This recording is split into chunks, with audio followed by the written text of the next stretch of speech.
ప్రభునందు వచ్చిన ప్రియమైన దేవుని బిడ్డలారా, ఇప్పుడు మన ప్రభువును లోకరక్షకుడైన యేసుక్రీస్తు అతి శుభమైన నామమును బట్టి చేరి ఉన్న మీకు అందరికీ పేరు పేరిట నా హృదయపూర్వక వందనాలు తెలియపరుస్తున్నానండి. ఈ వాక్యం వీక్షిస్తున్న మీకు కూడా నా హృదయపూర్వక వందనాలు తెలియపరుస్తున్నాను.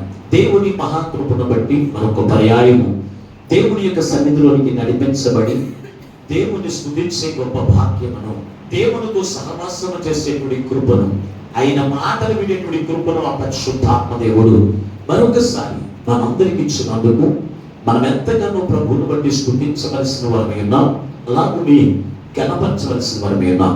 ఏదేమైనప్పటికీ ఈ రోజున దేవుని యొక్క వాక్యముగా ఒక మాట మీకు జ్ఞాపకం చేయడానికి నేను ఇష్టపడుతున్నానండి.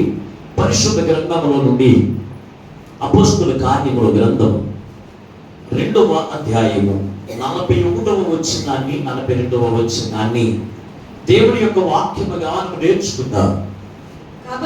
కాబట్టి అతని వాక్యము అంగీకరించిన వారు బాప్తిస్మము పొందిరి. ఆ దినమందు ఇంచుమించు 3,000 మంది చేర్చబడి వీరు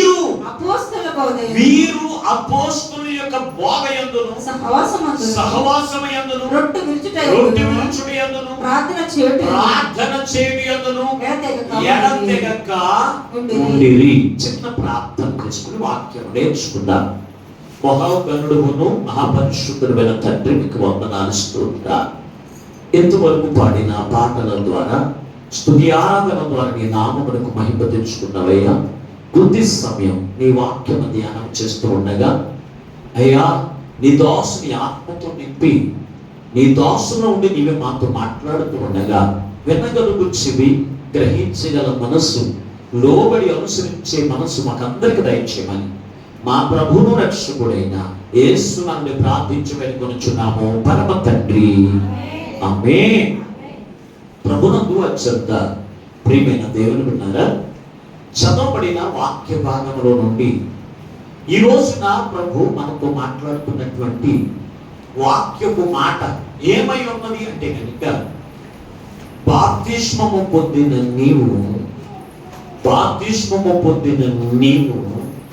అపోస్తలుల యొక్క బోధ యందు నిలిచిన వారిగా ఉన్నారా అనేటువంటి వాక్యము ద్వారా ఈ రోజున ప్రభు మనతో మాట్లాడుతూ ఉన్నాడు. చాలా మంది బాప్తిస్మం తీసుకుంటున్నారు. బాప్తిస్మం తీసుకున్న వారు ఈ 4 లక్షణాలు కలిగి ఉండాలి. ఏమిటో 4 లక్షణాలు అంటే, ఒకటి అపోస్తలుల యొక్క బోధ యందు, రెండవది సహవాసమందు, మూడవది రొట్టె విరుచుటయందు, నాలుగవది ప్రార్థన చేయుటయందు ఎడతెగక ఉండాలి. ఎడతెగక ఒక వారం వచ్చి 2వ వారం మానేసి, ఒక వారం వచ్చి 2 వారాలు మానేసి దేవుని యొక్క సన్నిధికి రావడం కాదు. దేవుని యొక్క సన్నిధిలో రక్షణ పొందిన మీరు, ఆనాడు అపోస్తలులందరూ కూడా మేడగదిలో దేవునికి అభిషేకం పొందుకున్న తర్వాత వారు చేసినప్పుడు పని ఏమిటి అంటే కనుక, మొట్టమొదటిగా బోధ చేశారు. బోధ చేసి ఏం చేశారు? ఆ బోధకు వారందరూ కూడా విన్నారు. విని నమ్మి రక్షణ పొందుకున్న వారు ఏం చేశారు అంటే కనుక, అపోస్తలుల యొక్క బోధ యందు నిలిచిన వారిగా ఉంటారు. బోధలు చాలా రకాలు ఉంటాయి. బోధలో దెయ్యముల బోధ ఉంది, దేవుని యొక్క ఆత్మ బోధ ఉంది, లాభమును అపేక్షించే బోధలు కూడా ఉన్నాయి. ఏ బోధ పడితే ఆ బోధ యందు నువ్వు నిలిచిన వారిగా ఉండడం కాదు. అపోస్తలుల యొక్క బోధ యందు నువ్వు నిలిచి ఉండాలి. దేవునితో సహవాసము కోరుకోవాలి ఎల్లప్పుడూ. అలాగే ప్రార్థన ఎల్లప్పుడూ కూడా ప్రార్థన యందు ఎడతెగక ఉండాలి. రొట్టె విరుచుడు యందు ఎడతెగక ఉండాలి. దేవుని బిడ్డలారా, ఈ 4 లక్షణాలు నువ్వు కలిగి ఉంటేనే క్రీస్తుతో నిరంతరము జీవించగలుగుతావు. కానీ ఈ 4 లక్షణాలు నీలో లేకపోతే నువ్వు ఏమాత్రం కూడా శ్రమ నుంచి నువ్వు తప్పించబడవు.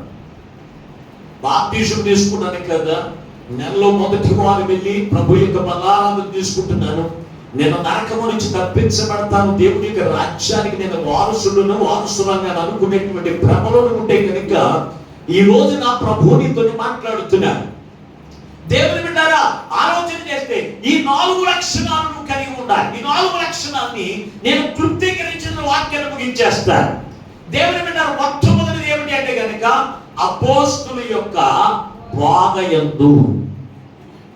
మొట్టమొదటి యొక్క లక్షణం, ఏ బోధ యందు మనము ఎడతెగక ఉండాలి అంటే కనుక మనుషుల యొక్క బోధ కాదు, అలాగే దెయ్యముల యొక్క బోధ యందు కాదు, అపోస్తుల యొక్క బోధ యందు నిలిచి ఉండాలి. అపోస్తుల యొక్క బోధ మనకి ఏమి నేర్పుతుంది? అపోస్తుల యొక్క బోధ ఏమిటి? ఇది ఎప్పుడైనా మీరు గమనించారా? అపోస్తుల యొక్క బోధ అంటే ఏమిటి? అపోస్తులు అంటే ఎవరు? దేవుని చేత ఎన్నిక చేయబడిన వారు, దేవుని చేత పిలువబడిన వారు. వీళ్ళందరూ కూడా ఎవరు తెలుసు? అపోస్తులైన వారు. 12 మంది శిష్యులు కూడా దేవుడు ఏర్పాటు చేసుకున్నాడు. అందులో ఇస్కరియోతు యూదా దేవుని యొక్క వాక్యానికి విరుద్ధంగా అతను జీవించిన కోల్పోయిన తర్వాత 2 వ్యక్తులను అక్కడ ఏర్పరిచి వారిద్దరు కూడా సీట్లు వేసి ఒక వ్యక్తిని అపోస్తులు 12 మందిలో చేర్చబడి ఈ అపోస్తులందరూ కూడా బోధ చేసినటువంటి విధానం మనం చూడగలుగుతూ ఉన్నాం. ఈ అపోస్తుల యొక్క బోధ ఏమై ఉన్నది? అపోస్తుల బోధ అంటే ఏమిటి అనేది మనం ఈ రోజు మనం తెలుసుకోవాలి. ఇక్కడ ఈ అపోస్తుల కార్యములు ఈ యొక్క 2వ అధ్యాయము 14వ వచనం నుండి 40 వరకు ఉన్నటువంటి వాక్య భాగంలో చూస్తే కనుక అపోస్తుల యొక్క బోధ అంటే ఏంటో అక్కడ మనకు కనపడుతూ ఉంది. అపోస్తుల యొక్క బోధ అంటే ఏమిటో తెలుసా? అపోస్తులు ఏమి బోధించారు? దేవుని చేత ఏర్పరచబడిన శిష్యులైన వారు ఆ యొక్క పేతురు నిలబడి అపోస్తులైన బోధ ఏమి బోధిస్తే ఆ బోధన విన్న వారు 3000 మంది రక్షణ పొందారు. 3000 మంది అద్భుత కార్యాలు పొందుకున్నారు. అలాగే అనేక మంది అద్భుత ఆశ్చర్య కార్యములకు ఎలాగో ఆశీర్వాదకరమైన జీవితములకు వారు వారసులయ్యారు. అంటే అపోస్తుల యొక్క బోధ యందు నిలిచిన వారు కనుకనే వారు అద్భుత కార్యాలు చూడగలిగారు. వారి యొక్క జీవితంలో ఘనమైనటువంటి గొప్ప కార్యములు వారు చూడగలిగారు. ఈ రోజున నీవు కూడా అపోస్తుల యొక్క బోధ యందు నీవు నిలిచి ఉన్నావా? ఏం చెప్తోంది 14వ వచనం నుండి 2వ అధ్యాయం 14వ వచనం నుండి అపోస్తుల యొక్క బోధ అంటే ఏంటో ఈ రోజు మీరు తెలుసుకోండి. అపోస్తుల యొక్క బోధ ఏంటో తెలుసా? 2వ రాకడను గురించి బోధ, 2వ రాకడ నుంచి బోధ. అలాగే అపోస్తుల యొక్క బోధ అంటే ఏంటో తెలుసా? ఆ యొక్క 2వ రాకడలో శిక్షణ గురించి బోధించేది, ఆ శిక్ష నుంచి తప్పించేది. యేసుక్రీస్తు ప్రభువారి శిలువ వేయబడి పునరుద్ధానం లేచి ఆరోహణమని ఆయనే రక్షకుడు అని అపోస్తులైనటువంటి బోధ తెలియపరుస్తుంది. అంతేకాదు దేవుని బిడ్డ, ఆయన యందు రక్షణ ఉంది కనుక మీరు మారు మనసు పొంది పాప క్షమాపణ పొందుకుని బాప్తిస్మం పొందుకుని, చూడండి ఎన్ని రకాల అపోస్తులైనటువంటి బోధ తెలుసా? మీరు మారు మనసు పొందాలి. ఆ శిక్ష నుంచి నువ్వు తప్పించబడాలి అంటే, ఆ భయంకరమైన ఉగ్రత నుంచి నువ్వు తప్పించబడాలి అంటే నువ్వు మారు మనసు పొందాలి, పాప క్షమాపణ పొందుకోవాలి. పాప క్షమాపణ పొందుకోవాలి. పాప క్షమాపణ పొందుకుని బాప్తిసం తీసుకోవాలి. బాప్తిసం తీసుకున్న నీవు పరిశుద్ధాత్మను నువ్వు పొందుకుని దేవుని యొక్క 2వ రాకడకు ఎదురు చూడడం అనేదే అపోస్తులైన బోధ. ఇందులో అద్భుతాల గురించి కానీ, ఆశ్చర్య కార్యాల గురించి కానీ, సూచక క్రియల గురించి కానీ ఏమైనా ఉందా అపోస్తుల బోధన? చెప్పండి. అపోస్తుల యొక్క బోధ ఏంటి అంటే కనుక 2వ రాకడ, ఆ ఉగ్రత నుంచి తప్పించబడిన యేసుక్రీస్తును నువ్వు రక్షకును ధరించుకోవాలి, పాప క్షమాపణ పొందుకోవాలి, మారు మనసు పొందుకుని బాప్తిసం తీసుకోవాలి, పరిశుద్ధాత్మను పొందుకొని దేవునికి రాకడకు ఎదురు చూడాలి. ఇది అపోస్తుల బోధ. మరి ఈ రోజున బోధలు అలాగే ఉంటున్నాయా? ఎలా ఉంటున్నాయి? సంఘమును అభివృద్ధి పరచుకోవడానికి, సంఘములో అనేక మంది చేర్చుకోవడానికి మాయ బోధలు. నువ్వు అద్భుత కార్యాలు చూడాలి అన్నా, నీ జీవితంలో అనుకున్నట్టు జరగాలి అన్నా, ఇదిగో నీ జీవితంలో మనశ్శాంతి కావాలి అన్నా, ఇదిగో దేవునికి సన్నిధికి రండి, ఈ బోధలు కనపడుతున్నాయి. కానీ ఈ రోజు అపోస్తుల యొక్క బోధను చాలా మంది పక్కన పడేశారు. దేవుని బిడ్డారా, దేవుని యొక్క 2వ రాకడ నీ పాపమును కూర్చుని శిక్ష, ఆ శిక్ష నుంచి తప్పించమని యేసే రక్షకుడు. ఆయన అందుకే ధరించుకోవాలి. ఆయన ధరించుకుని నువ్వు పాప క్షమాపణ పొందుకోవాలి, మారు మనసు పొందుకుని బాప్తిసం పొందుకుని నువ్వేం చేయాలో తెలుసా? పరిశుద్ధాత్మ వరమును పొందుకుని అపోస్తుల యొక్క బోధ యందు నిలబడి ఈ బోధ చాలా మంది పెట్టి అవసరం పడదు. కానీ ఈ అపొస్తలుల బోధ ఎల్లప్పుడూ కూడా దేవుని యొక్క మందిరంలో ఉండాలని అపొస్తలులైన పౌలు నియమాలు ఏర్పాటు చేశాడు. చూడండి ఒక్కసారి పరిశుద్ధ గ్రంథంలో చూస్తే హెబ్రీయులకు రాసిన పత్రిక 9వ అధ్యాయం 1వ వచనం నుంచి ఒకసారి చదవండి. అపొస్తలులైన పౌలు హెబ్రీయులకు రాసిన పత్రిక 9వ అధ్యాయం 1వ వచనం నుండి సేవా నియమములను ఈ లోక సంబంధమైన పరిశుద్ధ స్థలములో ఉండెను. ఎలాగనగా కొత్త ఒక గుడారం ఏర్పరచబడెను. అందులో దీపస్తంభమును బల్లయు దాని మీద ఉంచబడ్డ రొట్టెలను ఉండెను. లేవియ కాండము 24వ అధ్యాయము 5వ వచనాన్ని కూడా చదవండి. లేవియ కాండము 24వ అధ్యాయం 5వ వచనం.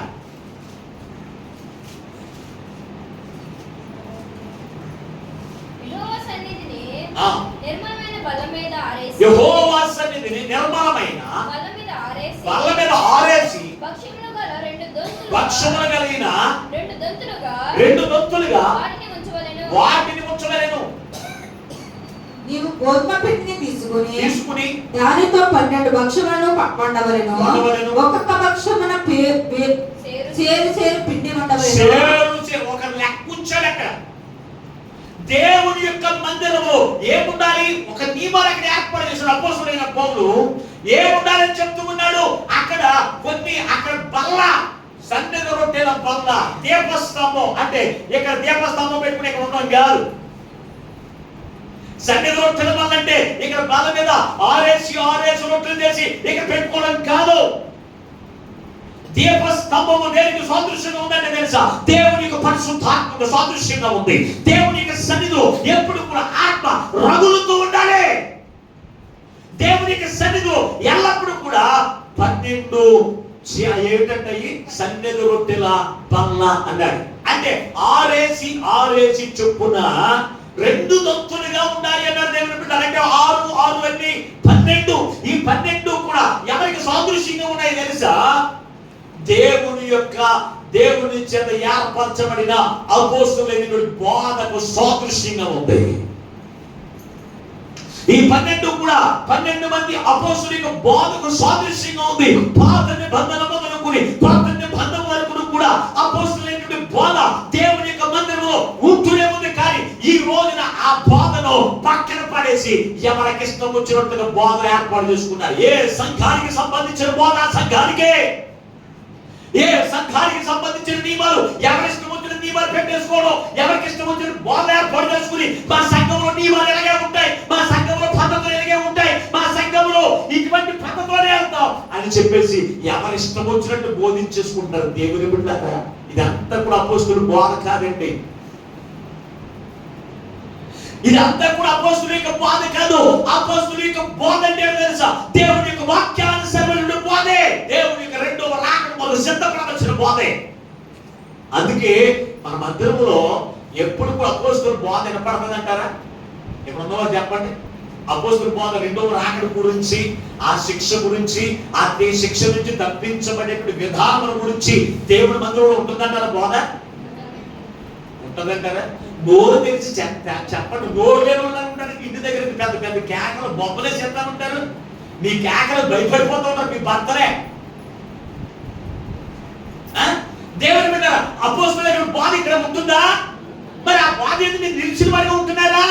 రక్షణ పొందిన నీవు అపొస్తలుల బోధ ఎందుకు నిలవట్లేదు? బోధను ఏం చేస్తున్నావు తెలుసా? పక్కకు త్రోసి వేసి దేవుని యొక్క రాజ్యం నాకు అక్కర్లేదు, నాకు కావాలన్నట్టుగా ఉంటున్నావు నువ్వు. ఆనాడు యూదులైన వారు చేసిన పని అదే. చదవడం ఒక్కసారి పరిశుద్ధ గ్రంథం మనం చూడగలిగితే అపొస్తలుల కార్యముల గ్రంథము 13వ అధ్యాయము 46వ వచనాన్ని ఒకసారి చదవండి. అప్పుడు పౌలును బర్నబాయు ధైర్యముగా ఇట్లనిరి, దేవుని వాక్యము మొదట మీకు చెప్పుడు ఆవశ్యకమే, అయినను మీరు దానిని త్రోసివేసి మిమ్మల్ని మీరే జీవమునకు అపాత్రులుగా చేసుకుంటున్నారు అంటాడు. అంటే అపొస్తలులైనటువంటి వారు ఎవరు? అపొస్తలుల బోధ బోధిస్తున్నారు ఎవరు? అపొస్తలులైన పౌలు, బర్నబా. వారు బోధిస్తూ ఉంటే అక్కడ ఉన్నటువంటి యూదులైన వాళ్ళు, వేషధారణ కలిగిన యూదులైన వారు ఈ బోధ మాకు అవసరం లేదు, ఈ బోధ మాకు అవసరం లేదు, ఆ బోధన పక్కన పెట్టేసి నువ్వేం మాకేం చెప్పక్కర్లేదు, మాకు అన్ని తెలుసు అంటారు. అప్పుడు అపోస్తలుడైన పౌలు అంటాడు, దేవుని యొక్క వాక్యమును త్రోసివేసి, అపోస్తలుల యొక్క బోధను త్రోసివేసిన వారందరూ కూడా దేవుని యొక్క నిత్య జీవమునకు అపాత్రులుగా తమ్మును తామే చేసుకుంటున్నారనే సంగతిని జ్ఞాపకం చేసుకోవాలి. ఇప్పుడు నీకు ఏ బోధ కావాలి చెప్పండి? ఇప్పుడు ఏ బోధ కావాలి? అపోస్తలుల బోధ కావాలా? నిత్య రాజ్యములకు చేరాలి అంటే, లేకపోతే మనుషులు లాభకరమైన బోధ కావాలా?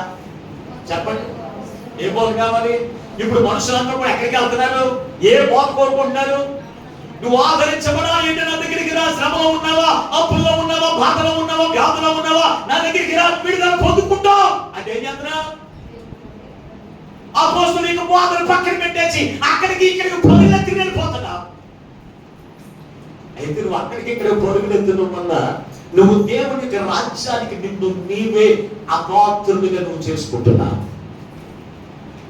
నిన్ను నీవే అపాత్రులుగా చేసుకుంటున్నావు అనే సంగతి నువ్వు గుర్తెరగాలి. ఈ రోజున దేవుని బిడ్డ, ఈ రోజున ఎక్కడికి వెళ్తున్నారు తెలుసా? ఏ బాధలు కోరుకుంటారు తెలుసా? మనుషులు నీకు అద్భుత కార్యాలు కావాలి అన్నా, నువ్వు అనుకున్నట్టు జరగాలి అన్నా, నీ జీవితంలో ఆశ్చర్య కార్యాలు జరగాలి అన్నా, రండి నేను ప్రార్థన చేస్తే నీకు జరుగుతాయి. నువ్వేం చేస్తున్నా? అపోస్తలుల యొక్క బోధన త్రోసివేసి పరుగున చార్జీలు పెట్టుకుని ఆటోలు కట్టించుకుని ఎక్కడికెక్కడికో వెళ్ళి ఏ బాధ ఎందుకు నిలుస్తున్నావో తెలుసా? దొంగ బాధ ఎందుకు నిల్చున్నామనే సంగతి నువ్వు జ్ఞాపకం చేసుకోవాలి. అపోస్తలుల యొక్క బాధ ఎందుకు నిల్చుంటే దేవుని పట్ల అద్భుత కార్యాలు జరిగించడా? అపోస్తలులకు బాధ నిలిచి ఉన్నటువంటి వారి యొక్క జీవితంలో చనిపోయిన వారు కూడా లేచారు కదా, కొంత రోగం కలిగిన వారు స్వస్థత పొందుకున్నారు కదా, ఎన్నో అద్భుత కార్యాలు అపోస్తలులకు బాధ నిలిచిన వారు పొందుకున్నారు. మరి నీవు కూడా పొందుకోవాలి అంటే నువ్వు చేయవలసిన పని తెలుసా? దొంగ బాధ ఎందు నిల్చున్నాం కాదు, అపోస్తలుల యొక్క బాధ ఎందు నిలిచు. దేవుని యొక్క రాకడ కొరకు సిద్ధపరిచేప్పుడు బోధ ఎక్కడ ఉంటుందో అక్కడ అది నిజమైన అపోస్తలుల యొక్క బోధ. ఆ బోధ ఎందుకు మనం ఏం చేయాలి తెలుసా? నిలిచిన వారే ఉండాలి. ఆ బోధ ఎందుకు మనం ఏం చేయాలి? నిలిచిన వారే ఉండాలి. అంతేకాని అపోస్తలుల యొక్క బోధ యందు తప్పక ఉండాలి, తప్పక దేవునికి సన్నిధిలో అపోస్తలుల యొక్క బోధ ఉండాలి అని పాత నిబంధన కానించి కొత్త నిబంధన వరకు నొక్కి ఒక్కానికి చెబుతూ ఉంటే ఆ బోధను త్రోసివేసి చెప్పే ప్రతి బోధ కూడా ఏమైందో తెలుసా? అబద్ధపు బోధ. అబద్ధపు బోధ. నా సంఘానికి ఎలాగేముంటాయి, నా సంఘానికి కొట్టుబడి ఇయ్య అన్నారు అంటే కనుక అదేంటో తెలుసా? అబద్ధపు బోధ. దేవుని బిడ్డారా, ఈ రోజున మా మందిరంలో ఈ ఆచారం నీకు చెయ్యరా? నువ్వు చేస్తే చెయ్యి, నాగలిపోతే మళ్ళీ ఉన్న సంఘానికి అపోస్తలులకు బోధ నిలిచిన వచ్చారు ఒకళ్ళు ఎందుకు చెప్పండి? దేవుని యొక్క వాక్యానుసారమైన నీ జీవితం ఉన్నప్పుడు ఎవరో దొంగ బాధకులు చెప్తున్న పద్ధతులు నువ్వు చేయవలసిన పనికేంటి? అపోస్తలులకు బోధ యందు వీరు నమ్మి బాప్తిసం పొందిన వారు ఏం చేశారు? అపోస్తలులకు బోధ యందు ఎడతెగక ఉన్నారంట. ఓ వారం నుండి రెండో వారం నారేసుడు కాదే, ఎడతెగక అపోస్తలుల బోధ యందు నిలిచిన వారిగా ఉన్నారు. రెండవది మాటకు వెళ్ళిపోతాను, ముందుకు వెళ్ళిపోతాను. రెండవది సహవాసము యందును. సహవాసం అంటే ఏంటి చెప్పండి? సహవాసం అంటే ఏంటి? కలిసి ఉండడం. అవునా? కలిసి ఉండడం. దెబ్బలాంటికి సహవాసం, దెబ్బలాంటికి సహవాసం, అలాగే కొట్లాటకు సహవాసం. ఇది కాదు, ఈ సహవాసం గురించి కాదు. ఏ సహవాసం ఎడతెగకుండమన్నాడు? దేవునితో సహవాసమును కలిగి ఉండాలి. దేవునితో సహవాసమును కలిగి ఉంటే దేవుడిని ఎంతో గొప్పవాడిని దేవుడు చేస్తాడు. దేవునితో నీవు సహవాసం కలిగి ఉండడానికే దేవుడు నిన్ను కోరుకున్నాడు. అందుకే పరిశుద్ధ గ్రంథంలో మీరు చూడగలిగితే కొరింథీయులకు రాసిన మొదటి పత్రిక 7వ అధ్యాయం 24వ వచనంలో మీరు చూడగలిగితే చక్కని మాట ఇక్కడ రాయబడి ఉంది. సహోదరులారా, ప్రతి మనుషుడును ఏ స్థితిలో ఉండవలెను, ఆ స్థితిలోనే దేవునితో సహవాసము కలిగి ఉండవలెను. ఆ స్థితిలోనే దేవునితో సహవాసము కలిగి ఉండవలెను. చూడండి, ఏ స్థితిలో స్థితిలో పిలవబడినో, అంటే ఏ స్థితిలో నేను పిలుచుకున్నాడు దేవుడు? నువ్వు దొంగగా ఉన్నప్పుడు పిలుచుకున్నాడేమో, వ్యభిచారిగా ఉన్నప్పుడు నేను పిలుచుకున్నాడేమో, ఆర్థికమైన పరిస్థితులు కలిగి ఉన్నప్పుడు పిలుచుకున్నాడేమో, వ్యాధులతో బాధపడుతున్నప్పుడు దేవుడు నేను పిలుచుకున్నాడేమో, రోగపరిచేతను కురిగిపోయి ఉన్నప్పుడు దేవుడు నిన్ను పిలుచుకున్నాడేమో. ఏ స్థితిలో నిన్ను ఉండగా పిలిచాడో ఆయనతో సహవాసం కలిగి ఉండడానికి దేవుడు నిన్ను పిలిచాడు. ఈరోజు నువ్వేం చేస్తున్నావు? నీ స్థితి నువ్వు మర్చిపోయి దేవునితో సహవాసాన్ని విడిచిపెట్టి నువ్వు తిరుగుతున్నావు. నీ స్థితి నువ్వు మర్చిపోయి దేవునితో సహవాసమును విడిచిపెట్టి నువ్వు తిరుగుతున్నావు. దేవుని బిడ్డారా, దేవునితో సహవాసం ఉంటే మాకు లాభం ఏంటండి? దేవునితో సహవాసం కలిగి ఉంటే మాకు ప్రయోజనం ఏంటండి? లోకంతో సహవాసం అయితే డబ్బులు వస్తున్నాయి, లోకంతో సహవాసం అయితే ప్రతి అవసరం తీర్చబడుతుంది.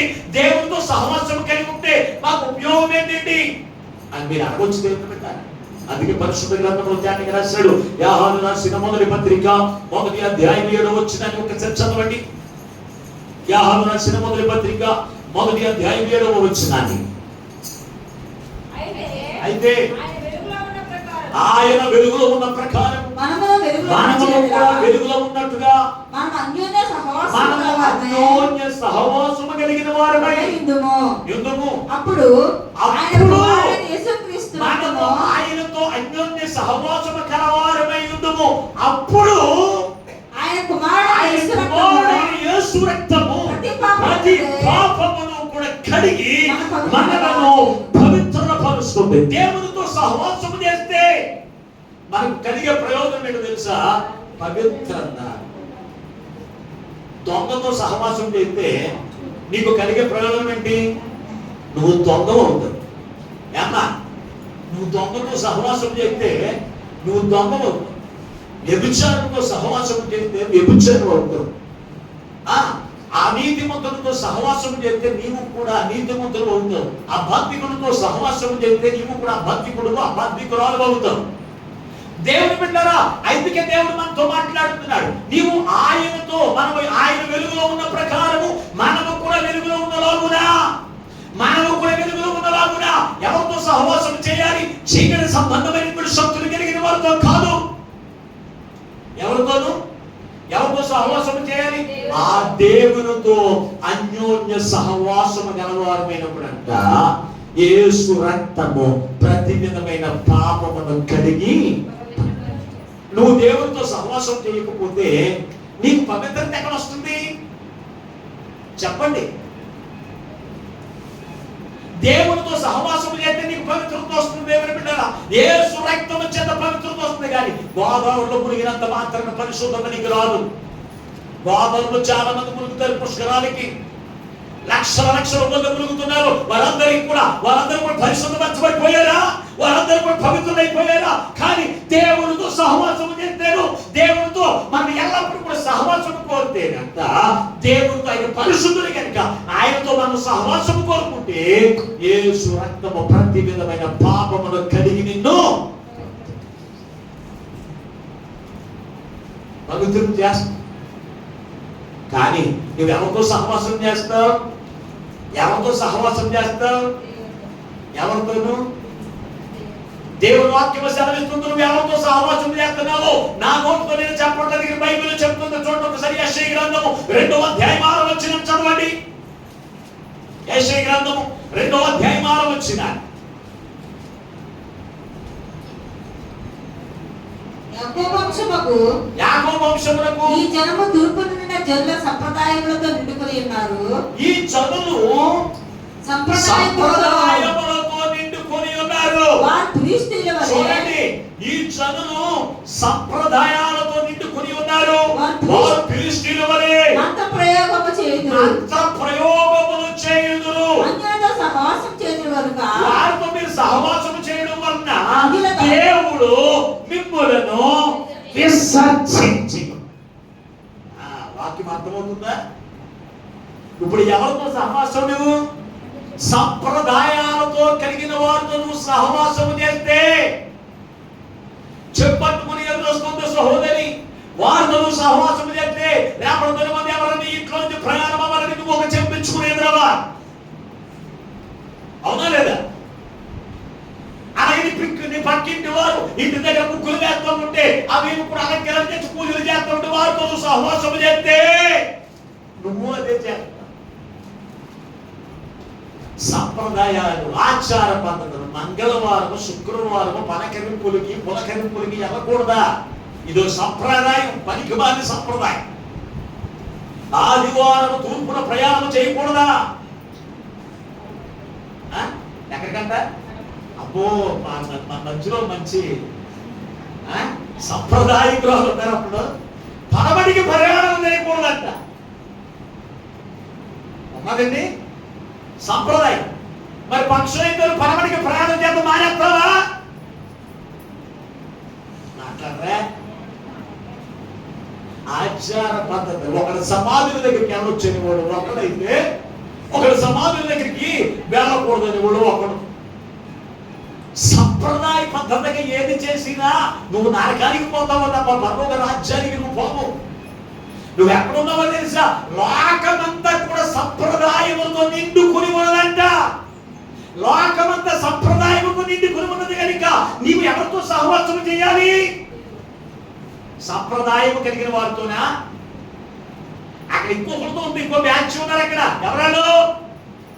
మంత్ర ప్రయోగము చేయువారు అన్నారు. ఉందా? ఎవరితో సహవాసం? మంత్ర ప్రయోగ. ఒక మంత్రం మీద నీ కోడలిపోయేటట్లు చేస్తారు, ఒక మంత్రం మీద నీ బొత్తి కలిగిపోయేటట్లు చేస్తారు. ఉన్నారా లేదా? దావీదు గారు, దేవుని బిడ్డలు ఆలోచన చేయండి. అటువంటి మంత్ర ప్రయోగం చేసేటువంటి వారితో, మంత్రాలు వేసుకునే వారితో నీకు సహవాసం ఏంటి?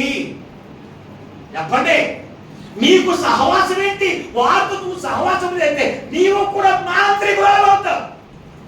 కొన్ని మందిరాల్లో చేతబడి చేసేవాడు ఉన్నారంట. కొన్ని మందిరాల్లో అదేంటంటే పాస్టర్ గారు, దేవుని మందిరాల్లో చేతబడి చేసేవారు ఉన్నారంటే దేవుని మందిరాన్ని అనుమానం రాకుండా చేసుకుంటున్నారు. మంత్ర ప్రయోగము చేసేవారితోనూ ఈ లోకమంతా కూడా సంప్రదాయాలతో నింపబడిన వారితో నువ్వు సహవాసం చేసి నీ మాయిదారి సంప్రదాయాల వల్ల పాస్టర్ గారిని ఇబ్బంది పెట్టవద్దు. పాస్టర్ గారండి, నా పేరు మీద ఒంటిగంటకు వచ్చిందని గృహప్రవేశం మీరు తప్పనిసరిగా వచ్చేయాలి. ఏంటంటే అర్ధరాత్రి ఒంటిగంటకు వచ్చిందా? నీ మాయిదారి సంప్రదాయాల వల్ల పాస్టర్ గారు అర్ధరాత్రి కూడా చూడకుండా ప్రయాణమైన దర్శనం లేచి స్నానం చేసి మరి ఒంటిగంటకు వచ్చేది దగ్గరగా. అందుకే ఆ మాయిదారి సంప్రదాయాలు కలిగిన వారితో సహవాసం చేయొద్దమ్మా. మీరు ఎల్లప్పుడూ దేవుడితో సహవాసం చేయండి. ఆయన వాక్యం చేత మిమ్మల్ని మీరు శుద్ధీకరించుకోవడానికి దేవుడు సెలవిస్తూ ఉంటే దేవుడితో సహవాసం విడిచిపెట్టి నువ్వు ఎప్పుడు చూసినా రక్షణ పొందిన నీవు నీ సహవాసం ఎవరితో ఉంటున్నావు? ఆదివారం రాగానే నీ సహవాసం ఎవరితో ఉండాలి? ఎవరితో ఉండాలి? దేవుడితోనే ఉండాలా? బంధువులతోనే ఉండాలి? చెప్పండి. దేవుడితోనే ఉండాలా? ఫంక్షన్ అంటూ ఉండాలా?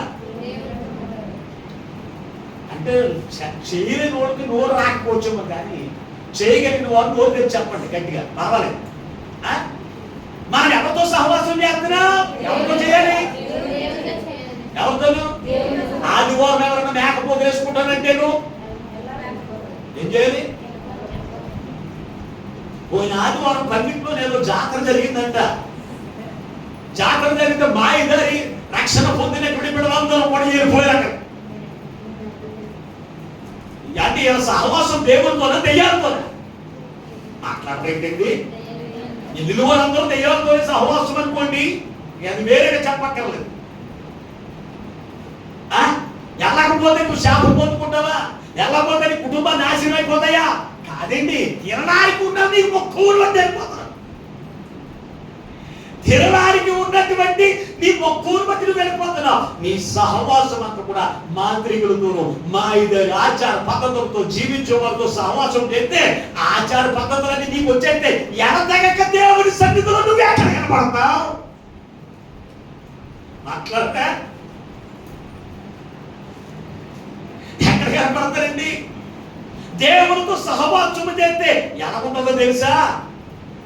ఒకసారి పరిశుద్ధ గ్రంథంలో రాజుల రెండవ గ్రంథం 2వ అధ్యాయం 6వ వచనాన్ని ఒకసారి చదువు. 4వ వచనం చదవండి. పిమ్మట ఏలియా ఎలీషా యెహోవాను ఎరుకోమన్నాడు గనుక దయచేసి ఇక్కడ ఉండు, దయచేసి నువ్వు ఇక్కడే ఉండిపో, నేనే వెళ్తాను అనగా అతడు యెహోవా జీవముతోడు నీ జీవముతోడు నేను నిన్ను విడువను, నేను నిన్ను అసలు వదలయ్యా, నేను నిన్ను వదలను గనుక నన్ను ఎక్కడ ఉండిపోమని చెప్పదు, నీతో వచ్చేస్తాను నేను. ఎక్కడో 1000 ఎకరాల పొలము కలిగినటువంటి ఒక రైతు బిడ్డ ఎలీషా పొలాన్ని నాగలు దున్నుకుంటున్నాడు వ్యవసాయం చేయడానికి. పొలాన్ని నాగలు దున్నుకుంటున్నటువంటి వాడితో దేవుడు పిలిచాడు. ఎలియా అంటే, అయ్యా నువ్వు దేవుని కుమారుడిగా ఉండడానికి దేవుడు నిన్ను కోరుకుంటున్నాడయ్యా, నువ్వు దేవుడితో సహవాసం చేయడానికి వచ్చేయ్. కుటుంబాన్ని వదిలేశాడు, వ్యవసాయ పనులు వదిలేశాడు. ఎవరి దగ్గరికి వచ్చాడు? దైవజనుడి దగ్గరికి వచ్చేసాడు. ఏలియా దగ్గరికి వచ్చేసాడు. ఏలియా దగ్గరికి వచ్చిన తర్వాత ఏలియా ఆరోహణమైనటువంటి సందర్భంలో ఏలియా అంటున్నాడు, నేను ఏరుకోగలుగుతున్నానయ్యా, నువ్వు ఎక్కడే ఉండిపో, నేను ఒక్కడే వెళ్తానంటే, అయ్యా యెహోవా జీవముతోడు, నీ జీవముతోడు నన్ను ఇక్కడ ఉండమని అనొద్దయ్యా, నేను నిన్ను వదలయ్యా. ఏమంటున్నాడు? నీతో సహవాసం నాకు అసలు సమస్య లేదు, వదలలేనా, నేను నిన్ను అట్టుకుని అసలు వదలయ్యా అంటే చూడండి, అసలు వదిలేంటారే ఎలీషా అసలు వదిలేడా? మనం ఎన్ని వారాలు వదిలేస్తాం మాస్టర్ గారిని? లెక్కలేని 2 వారాలు వదిలేస్తాం. మాట్లాడరే ఎన్ని వారాలు? దానికి కౌంటింగ్ ఉండదా? 1 రోజు కాదు, 2 రోజులు కాదు, వారాలే. మాస్టర్ గారు కాకపోతే నాకైనా బ్యాంక్ వచ్చేది, బిడ్డ కనపడకపోతే, కానీ నీకు మాత్రం బ్యాంక్ ఉండదు. నాకు ఒక వ్యక్తి 1 వారం 2 వారాలు కనపడకపోతే ఆన కొళ్ళు పెరుగుతాయి. ఎంత పాటపడని చూసారా? కన్నులు మూసినా కన్నులు తెరచినా నా చూపులలో నీ రూపమే. ఏంటంట? ఇంటికాడ పడుకుని ఉన్నా, ప్రార్థన చేస్తున్నా, పలానా సహోదరి రాలేదే, ఆ సహోదరి కట్టులో కనపడుతూనే ఉంటుంది నాకు. మీకైతేను లోకపు కోరికలు, లోకపు ఆశలు వీడి నువ్వు మనసడిపోయి దేవుడు గుర్తుండడు, దైవజనుడు గుర్తుండడు, దేవునికి సంఘము గుర్తుండదు. ఎవరికి ఇష్టం వచ్చినట్లుగా వాడు నీ సహవాసమును కోరుకుంటూ మాత్రికతో ఆచార పద్ధతులతో నువ్వు తిరుగులాడుతూ ఉంటే దేవుడు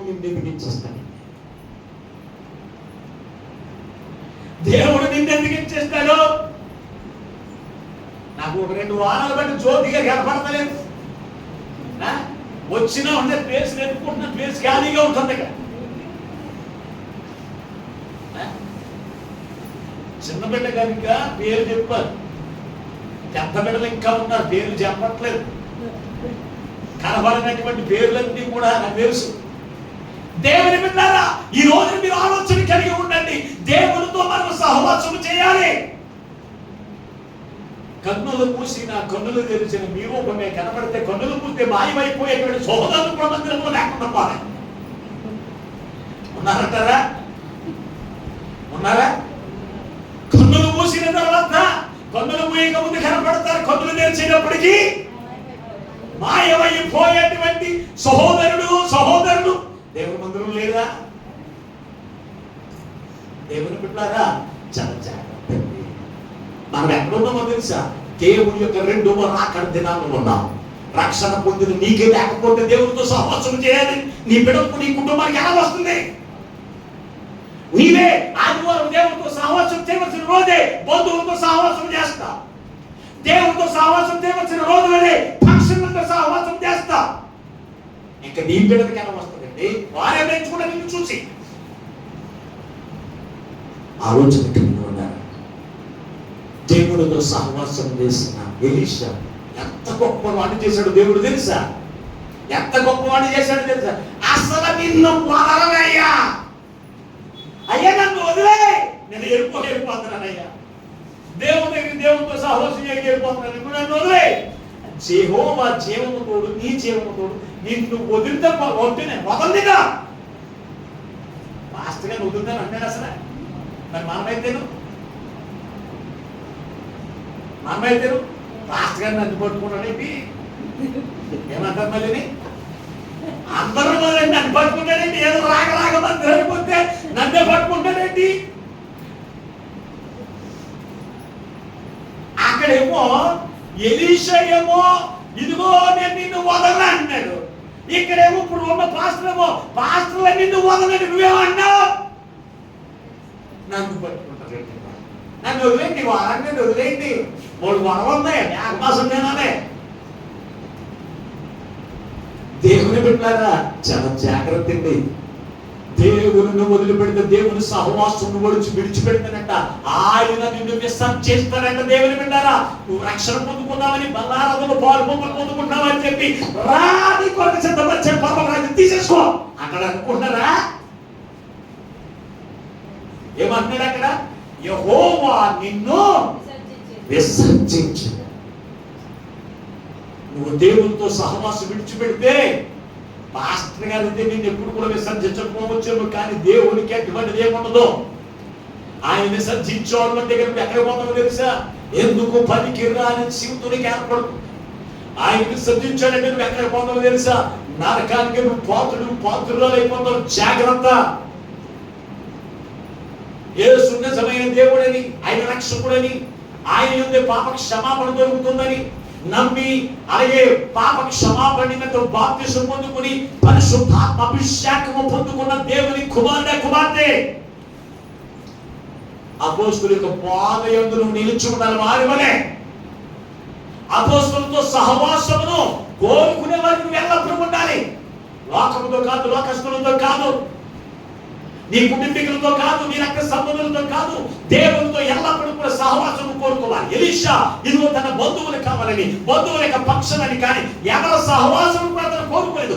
ఎల్లప్పుడూ కూడా దేవునితో సహవాసం, దైవజనుడితో నేను సహవాసం చేస్తే దేవునితో సహవాసం చేస్తున్నాను, దేవుడు నన్ను ఆశీర్వదిస్తానని దేవునితో సహవాసం కోరుకున్నాడు. కనుక ఎలీషాను చూస్తే రాజులు కూడా కనగన మునుగుపోతూ ఉండేవారు. అంత గొప్పవాడిని దేవుడు ఎవరు చేశాడు అంటే ఎలీషాని దేవునితో సహవాసం కోరుకున్న వాడిని చేశాడు. మరి ఈ రోజున నీ సహవాసం ఎవరితో చేస్తున్నావు? అందుకే అపోస్తలుడైన పౌలు ఎలా హెచ్చరిక చేస్తున్నాడో చూడండి ఒకసారి. బర్నబా ద్వారా అపోస్తలుల కార్యములు 11వ అధ్యాయం 23వ వచనం చదువుకుందాం. అపోస్తలుల కార్యముల గ్రంథము 11వ అధ్యాయం 23వ వచనం. అతడు వచ్చి దేవుని కృపను చూచి సంతోషించి ప్రభువును స్థిర హృదయముతో మీరు హత్తుకుని ఉండవలెనని అందరినీ హెచ్చరించెను. అంత్యోకియా అనే ప్రాంతానికి బర్నబా వచ్చాడు. అప్పటికే స్టెఫను చంపేశారట. స్టెఫను చంపేసిన తర్వాత అపోస్తలులైన పౌలు, బర్నబా ఆ యొక్క ప్రాంతంలో దేవుని యొక్క సువార్త ప్రకటిస్తూ ఉండగా అనేక మంది క్రీస్తులోనికి చేర్చబడ్డారు. చేర్చబడిన వారిని బర్నబా ఆ అంతియోకియలో ఉన్నటువంటి సంఘాన్ని ఎలా హెచ్చరించాడో తెలుసా? రక్షణ పొందినటువంటి దేవుని బిడ్డలారా, బాప్తిసం పొందిన దేవుని బిడ్డలారా, మీరు ప్రభువునందు స్థిరమైన హృదయమును కలిగి ఉండాలని, హత్తుకుని ఉండవలెనని, దేవుణ్ణి హత్తుకుని ఉండవలెనని వారి బతికులు అనలేదండి. ఏం చేశాడు? హెచ్చరించేటువంటి ప్రమాద సూచిక. అవునా లేదా? విపరీతమైన వర్షములు రావడం వల్ల గోదావరి కొట్టి మీద మొదటి ప్రమాద సూచిక హెచ్చరిక జారీ చేశారు అంటే అదేంటి? ప్రమాదం రాబోతుందని హెచ్చరిక. అక్కడ సూచిక కింద ఒక జెండా ఎగరేస్తారు. మొదటి ప్రమాదంగా, రెండవ ప్రమాదంగా, మూడవ ప్రమాదంగా హెచ్చరిక చేస్తారు. ఆ ప్రమాద సూచికను నిర్లక్ష్యం చేసి ఆ ప్రాంతానికి వెళ్ళిన వారు ఎవరైనా సరే ఆ గోదావరిలో కొట్టుకుని పోతాడని కనుక అది ఆయనకి హెచ్చరిక చేస్తారు. లెక్క చేయకుండా ఉన్నవారు ఎవరైనా కొట్టుకుని పోతారు. అలాగే దేవుడు కూడా ఈ యొక్క బర్నబా ద్వారా హెచ్చరిక చేస్తున్నాడు. ఏమో తెలుసా? ఓ దేవుని మందిరంలోనికి చేర్చబడిన దేవుని యొక్క రక్షణ అనుభవంలోకి చేర్చబడిన మీరందరూ కూడా ఎలా ఉండాలి అంటే తెలుసా, దేవునితో దేవుని హత్తుకుని దేవునితో సహవాసం కలిగి ఉండవల్లని వారందరినీ ఒక్కరిని కాదండి. పాస్టర్ గారు నన్ను హెచ్చరిక చేస్తున్నాడేంటి? ఒక్కరిని హెచ్చరించండి. దేవుడు అందరినీ హెచ్చరిస్తున్నాడు. ఆయన సన్నిధికి వచ్చిన ప్రతి వారిని కూడా ఏం చేస్తున్నాడు? హెచ్చరిస్తున్నాడు. మనల్ని కూడా హెచ్చరిక చేస్తాడు దైవజనుడు. ఎప్పుడు రక్షణ పొందుతూ ఉండడానికి నువ్వు సిద్ధంగా ఉన్నప్పుడు, అమ్మా ప్రతి ఆదివారం దేవునికి సన్నిధికి వస్తావా అంటే ఏమంటాం మనం? మాకు రాండి ఏమంటా అడుగుతారు లేదా? దేవుని సేవకుడు అడుగుతారు కదా మాట. ప్రతి నియమ కూటానికి వస్తామంటే ఏమంటా? నీటిలో అంటే నీరు దేవుని యొక్క వాక్యానికి సాదృశ్యమని కూడా చెప్పి మరి నీటిలో దేవుడిలో నిలబెట్టి నిన్ను అడుగుతూ ఉంటే ఏమంటావు? ఏమంటా? అబ్బాయి దేవుణ్ణి హత్తుకుని ఉంటానండి, లోకాన్ని హత్తుకుని ఉండా, నా బంధువులు హత్తుకుని ఉండా. కొన్ని సంవత్సరాలు అయిపోయిన తర్వాత ఏం చేస్తా? కొన్ని సంవత్సరాలు అయిపోయిన తర్వాత ఎవరిని హత్తుకుని ఉంటున్నావు నువ్వు? ఏమన్నా ప్రార్థన కదా, బంధువులు వచ్చారు కదండి, మరి బాగుంది కదండి, వాళ్ళే హత్తుకుని ఉండాలండి. నేను నరకానికి పోవాలంటే వాటితో నరకానికి పోవాలంటే నేను వాళ్ళే హత్తుకుని ఉండాలి కదండి. అంటే దేవుని ఎదుట నువ్వు చేసిన నిబంధనలు నువ్వేం చేస్తున్నావు? చాలా జాగ్రత్త. మనకు ఎల్లప్పుడూ కూడా దేవుణ్ణి హత్తుకుని ఉండాలి, లోకాన్ని కాదు. లోకాన్ని హత్తుకున్నంత కాలము నీలో పరిశుద్ధత నీకు రాదు. లోకాన్ని హత్తుకున్నంత కాలము నువ్వు నరకము నుంచి తప్పించబడం, పరలోక రాజ్యానికి నువ్వు పాత్రుడు కాదు. నువ్వు ఎల్లప్పుడూ దేవుని మందిరంలో కనపడాలి. రక్షణ పొందులో కనపడతారు మందిరంలో. రక్షణ పొందులో ఎవరు కనపడతారు చెప్పండి? రక్షణ పొందులో చాలా తక్కువ మందిరంలో కనపడేది. రక్షణ పొందులో ప్రతి ఆదివారం శుక్రవారం మందిరంలో కనపడుతుంది. రివర్స్ అయిపోయింది కదండి. రక్షణ పొందులోనేమో దేవునితో సహవాసం చేస్తే, రక్షణ పొందులోనేమో లోకంతో సహవాసం చేయమన్నాడు దేవుడు. నేను ఆలోచన కలిగి ఉండండి. ప్రభు ఈ రోజున నీతో మాట్లాడుతున్నాను. ఒకటి, అపోస్తలుల యొక్క బోధ యందు నువ్వు ఎడతెగకుండా ఒక వారం బోధలు ఉండి ఒక వారం వాకం చెప్పినట్టు నేర్చుకోవడం కాదు. రెండవది, సహవాసమందు దేవునితో సహవాసమందు ఎడతెగక ఉండాలి. దేవుణ్ణి హత్తుకుని ఉండాలి. లోకాన్ని, నీ పనులను, నీ కుటుంబాన్ని వాటిని కదా హత్తుకోవలసింది. వాళ్ళేమో భక్తులు హత్తుకునే వాళ్ళు. నువ్వు వస్తేనే మందిరానికి వెళ్తా, లేకపోతే నీతో నీ మొహమేక చూడతా ఉంటానంట. భార్య కూడా అంతే. నువ్వు మందిరానికి వస్తేనే వెళ్తా, లేకపోతే నీ పక్కనే కూర్చోవడం, నువ్వు ఎక్కడ పోతావో తెలవదు కనుక అంటారు. పోతావు. నేను ఎవరు హత్తుకుని ఉంటున్నారు? భార్యనేమో భర్త, భర్తనేమో భార్య, బిడ్డలను, కుటుంబాన్ని, వాటిని హత్తుకుని ఉండాలి కాదు. మనం దేవుని హత్తుకుని ఉండాలి. రక్షణ పొందిన నీవు, పాప క్షమాపణ పొందుకుని నీవు ఏం చేయాలి? ఎల్లప్పుడూ కూడా నువ్వేం చేయాలి? దేవుని హత్తుకుని ఉండాలి. అప్పుడే నువ్వు పరిశుద్ధత నీకు వస్తుంది. అవునా లేదా? ఎప్పుడు కూడా నీకు బోధకామలు, అపోస్తలుల బోధకామలు లేకపోతే ఎప్పుడు కూడా మురికి లోకములో నువ్వు జీవిస్తున్నావు. మురికి స్వభావం కలిగిన వారి మధ్యలో నివసిస్తున్నావు. ఆ ఊరికి నీకు అంటుకుంటుంది కనుక ఆ ఊరికి అంతకు నీలో నుంచి పోవాలి అంటే కనుక నువ్వు ఎల్లప్పుడూ కూడా దేవుని యొక్క సన్నిధిలో, దేవుని యొక్క వాక్యం చేత, ఉదక స్నానం చేత పరిశుద్ధతను పొందుకునేటువంటి వారు ఉండాలి. అందుకే దేవునితో సహవాసం కోరుకోవాలి. మూడవది, రొట్టె విరుచుటయందు. మూడోది ఏంటంట? అందరూ నోరును తెరిచి చెప్పండి. మీరు ఆకలి ఉంటే కనుక ఆహారం పెట్టేమంటాను. నోరు తెరిచి చెప్పండి. మూడోది ఏంటి? రొట్టె విరుచుటయందు ఎడతెగక ఉండాలి. ఇదివరకు అనుదినము, ఇక్కడ పరిశుద్ధ గ్రంథము ఈ అపోస్తలుల కార్యములు గ్రంథంలో చూస్తే చాలా చక్కని మాట ఉందండి. అప్పుడు అనుదినము కూడా రొట్టె విరిచేవారంట. చూడండి ఒకసారి ఈ అపోస్తలుల కార్యముల గ్రంథం 2వ అధ్యాయం 46వ వచనాన్ని ఒకసారి చదవండి. వారు ఏక మనస్కులై ప్రతి దినము దేవాలయము తప్పక కూడుకోవచ్చు, ఇంటింటా రొట్టె విరుచుచు దేవుని స్తుతిస్తూ. అంటే ప్రతి అనుదినము కూడా రొట్టె విరవబడి అపోస్తలుల కాలం అంటే ప్రతిరోజు ప్రతి ఇంటి దగ్గర ఎవరో ఇంటి దగ్గర ప్రార్థన ఉంటూనే ఉంటుంది. 3,000 మంది రక్షణ పొందారంటే ప్రతి ఇంటి దగ్గర ప్రార్థన జరుగుతూనే ఉండేది. ప్రతి ఇంటింటా కూడా రొట్టె విరిచేవారు. అది ఇప్పుడు ఎలా పోయిందంటే వారానికి ఒకసారి, ప్రతి వారము రొట్టె విరిచేటువంటి సంఘాలు కూడా ఈ రోజున ఉన్నాయి లేవంటారా? ప్రతి వారంలో కూడా ప్రభు బలారాధన జరుగుతుందా లేదా? కొన్ని మందిరాల్లో మాత్రం నెలకు ఒక ఆదివారమే. అంటే కొంతమంది రొట్టె వినవడానికే వస్తారు. ఎలాగో అది నెలైనా కావచ్చు, వారమైనా కావచ్చు. ఎప్పుడు వస్తారేదో ప్రభు యొక్క బలారాధన తీసుకోవడానికే వస్తారు. ప్రభు యొక్క బలారాధనలోకి ఎనతెగక, అంటే ఎల్లప్పుడూ ప్రతి రొట్టె ఇర్చుడు ఎందుకు ఎలా ఉండాలి? దేవుని సన్నిధిలో ఉండాలి. చాలా మంది నిర్లక్ష్యం అండి. బలారాధన కూడా దేవునికి సన్నిధికి రాలంటే రక్షణ పొందిన వారు. ప్రభు యొక్క శరీర రక్తములు భుజించాలని ఇంజిత జ్ఞానం కూడా లేనటువంటి క్రైస్తవులు ఈ రోజున లోకంలో ఉన్నారు కనుక ప్రభు మనతో మాట్లాడుతున్నారు. దేవుని విన్నారా? ఆయన రొట్టె ఎలా ఎరవాలో అక్కడ రాశాడు చూడండి ఒకసారి. 46 వచ్చినాన్ని వారు ఏక మనస్కులై దేవుని యొక్క రొట్టె విరుచుడు యందు మనం ఉండాలి. అంటే ఏక మనసు కలిగిన వారిగా ఉండాలి. 47 వచనంలోకి రండి. ఆనందముతోను నిష్కపటమైన హృదయముతోను ఆహారము పుచ్చుకోవాలి. అంటే బల్లారాధనలో రొట్టె విరుచుడు యందు అంటే నువ్వు ఎడతెగకుండా ఒకటి ఏక మనసు ఉండాలి. సంఘం అంతటికి ఉంటుంది. ఈ రోజుని ఒక్కొక్కరికి ఒక్కో మనసు. ఒక సహోదరుని ఎలా చేద్దామంటే ఇంకో సహోదరి ఏమంటది, అడక్కుదలు నా మాట ప్రకారం చేయరా. ఇది ఏక మనసు అంటారా? మాట్లాడు. ఏక మనసు అంటారా హృదయం గారు? కాదండి. ఒక్కొక్కడు కూడా ఒక్కొక్క రకంగా మాట్లాడేది ఏక మనసు కాదు. ఏక మనసు అంటే దేవుని బిడ్డలే మనమందరి యొక్క మనసు ఒకటే ఉండాలి.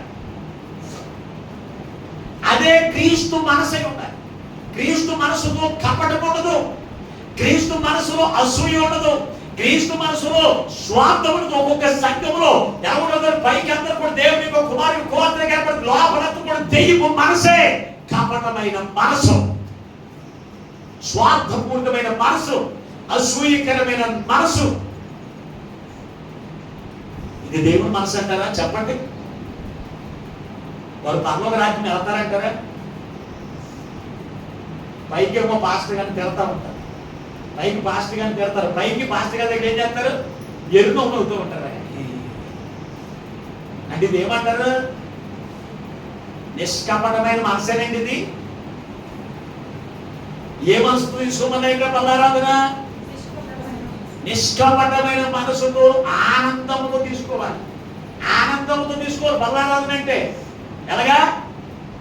అయ్యో అనవసరంగా వచ్చేసరికి పని అంతా పోయిందండి. అనవసరంగా మందిరానికి వచ్చాక మా ఊళ్ళందరూ కూడా ఆటో ఎక్కేసి పక్షులకి వెళ్ళిపోతున్నారండి. ఎలాగండి అని బాధతోనూ వేదనతోనూ తీసుకోకూడదు. నిష్కపటమైన మనసుతో మనం తీసుకోవాలి. కపటం లేని వారికి మనం ఉండాలి. అది ఆ మనసుతో తీసుకుంటారు అందరూ. ఈ రోజున దేవుని మందిరాల్లో ఏక మనసు లేకుండా నువ్వు బల్లారాధనలో రొట్టె విరుస్తున్నావేమో. అలాగే ఆనందముతో దేవుడు నా కొడుకు ప్రాణం పెట్టాడు, యేసయ్య మీద పొందవలసిన శిక్షణను కూడా ఆయన భరించాడు అని ఆనందంతో గొప్ప రక్షణ దేవుడు నాకు సిద్ధపరిచాడు. ఆనందంతో ప్రభు యొక్క బల్లారాధన తీసుకోవాలి. మూడవది నిష్కపటమైన మనసుతో. నాలుగవది కక్షలు లేకుండా. చదవడం ఒకసారి పరిశుద్ధ గ్రంథమును మీరు చూడగలిగితే కొరింథీయులకు రాసిన మొదటి పత్రిక 11వ అధ్యాయము 18వ వచనం చదవండి. కొరింథీయులకు రాసిన మొదటి పత్రిక 11వ అధ్యాయం 18వ వచనం. మొదటి సంగతి ఏమనగా మీరు సంఘమంతా కూడి ఉన్నప్పుడు మీలో కక్షలు కలవని నిలుచున్నాను. కొంత మట్టుకు ఇది నిజమని నమ్ముతున్నాను. మీలో యోగ్యమైన వారెవరు కాబట్టినట్లు మీలో భిన్నాభిప్రాయములు ఉండక తప్పదు.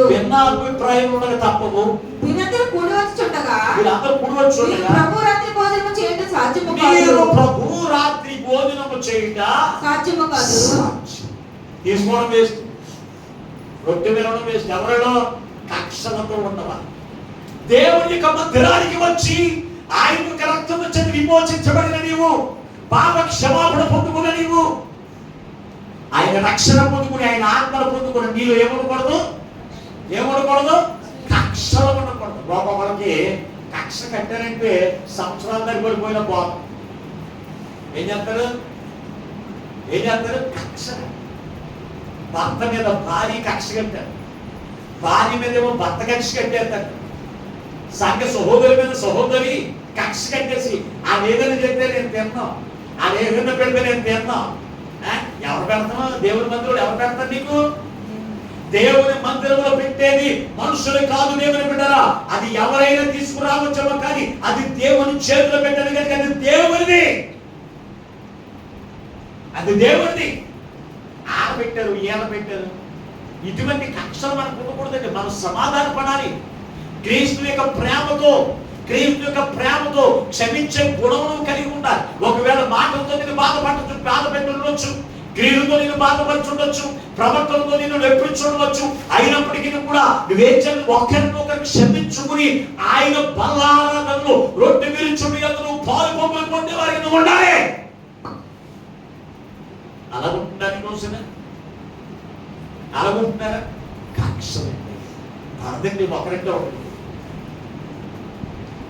మాస్టర్ గారు పలానా సహోదరికి మాట చెప్పండి, యామ్మ నువ్వే చెప్పొచ్చు కదా. ఆమెతో నేను మాట్లాడింది మీరే చెప్పండి. మాస్టర్ గారు ఏమన్నా బ్రోకరా? చెప్పండి. మాస్టర్ గారు బ్రోకర్ చేసేస్తారా మీరు? రఫీ గారు మాస్టర్ గారు బ్రోకరా? నువ్వే మాట్లాడొచ్చు కదా. నువ్వు దేవుని ప్రేమను కలిగిన నీవు రక్షణ పొందుకుంటు క్రీస్తు ప్రేమ నీలో ఎందుకు రాదు? ఆయన బాధించే వారు ఎప్పుడైనా ఆయన బాధ ఎవరు కక్ష కట్టాడా? ఆయన దూషించిన వారిని ఎప్పుడైనా కక్ష కట్టాడా? కొట్టినోడే కక్ష కట్టలేదు, సిరివేసిన మీద వారి మీద కక్ష కట్టలేదు. నిన్ను ఒక మాట అంటే నువ్వు కక్ష కట్టేస్తావా? చెప్పండి ఒకసారి దేవుని బిడ్డారా. అందుకు నువ్వు పాస్టర్ గారిని బ్రోకర్ చేసేస్తావా? ఇదేమో న్యాయమేంటి? సంఘానికి రొట్టె విరుచుటయందు ఎడతెగక ఎడతెరుపు రాకుండా దెబ్బలాటలాడతారు. వాళ్ళ గురించి రాశాడు పరిశుద్ధ గ్రంథంలో. ఏమో తెలుసా? ముసురు వంటి వారంటే ఆడవాళ్ళు ఎక్కువ తెలుసా? జ్ఞానేనుడు సొలొమోను రాశాడు వాళ్ళ గురించి. ముసురు వంటి ఉదయకాలం పట్టిన ముసురు అంట. పొద్దున్నే ముసురు అంతా చూసేదాన్ని వదలదాం, రాత్రి బట్టి ముసురు కూడా వదలదాం. అలాగే కొంతమంది భార్య రాత్రి పట్టారంటే సంవత్సరాలు అనిపోయినా కానీ ముసురు వదలదు. దెబ్బలాట్లకి మాట్లాడితే ఎవరు తెలుపు లేకుండా మాట్లాడుతూనే ఉంటారు దేవుని బిడ్డారా. అందుకే స్త్రీలని ఎవరితో పోల్చాడు? ముసురుతో పోల్చాడు. ఆ విషయాల్లో మనం ఎవరు తెలుపు లేకుండా ఉండడం కాదు, దేవునితో హత్తుకునే విషయములతోను, దేవునితో సహవాసం చేసే వాటి విషయములోను, దేవుని యొక్క బోధ యందును మనం ఎవరున్నారో తెలుసా? ఎడతెగక నేను అయ్యో ఒక్క రోజు నాకు పోయిందే అని బాధపడాలండి. మన మందిరంలో సహోదరులు ఉంది బాబాని రక్షణ పొందలేదు కానీ అవి ఎప్పుడు కూడా ఏమంటారు తెలుసా? ఒక్క వారం పోతే మళ్ళీ వారు కళ్ళకి నీళ్ళు ఎట్టేసుకుంటుంది. పోయిన వారం నేను రాలేదండి, అందుకే నాకు చిన్న శ్రమ కనపడిందండి, ఏదో కనపడతానే ఉంటుంది అయ్యా అని అవి ఎంతో కళ నీళ్ళు కూడా. రక్షణ పొందడానికి ఎప్పుడన్నా అటువంటి పశ్చాత్తాపం కనపడదేమో అని చూస్తాను. ఎప్పుడన్నా మాట్లాడారండి? పోయిన వారం నేను ఆదివారం కోల్పోయానండి పాస్టర్ గారు అన్నవాడు ఎవరన్నా ఉన్నారా? ఇక్కడ ఉన్నవాడు చెప్పండి. మిగిలిన రక్షణ పొందినవాడు చెప్పండి. బ్యాచ్ రాకపోతే ఈ బ్యాచ్ ఎటువంటి తెలుసా? ఏకలంటూ రాకపోతే అడిగేస్తారా పాస్టర్ గారు?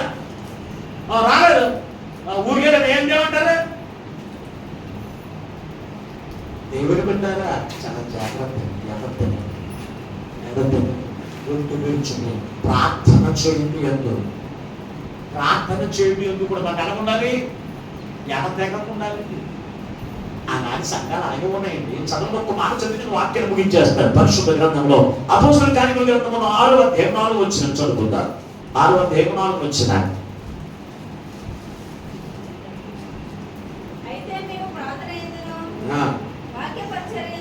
వాక్య పరిచర్యను ఎడతెగక ఏనంట. చూడండి వీరు కూడా చేసిన పని ఏంటి? అక్కడ ఉన్నటువంటి ప్రజలందరూ కూడా ప్రార్థన చేయడం యందును వాక్యము యందును ఎలాగున్నారో మాట్లాడుకుంటున్నాను చెప్పండి. అప్పుడు సంఘాలు అంతగా విస్తరించడానికి అభివృద్ధి చెందడానికి సంఘం ఏంటి అనుకునేవారు తెలుసా? ఎడతెగక వచ్చేవారు ప్రార్థనకి. ఎడతెగక మనం రామని ఈ రోజు బయట కూడా ఏం చేస్తారో తెలుసా? పలహారం కూడా తగ్గించింది అంటున్నారు. అంటే ఈ సంఘం ఎప్పుడు వస్తారో తెలియదు కదా.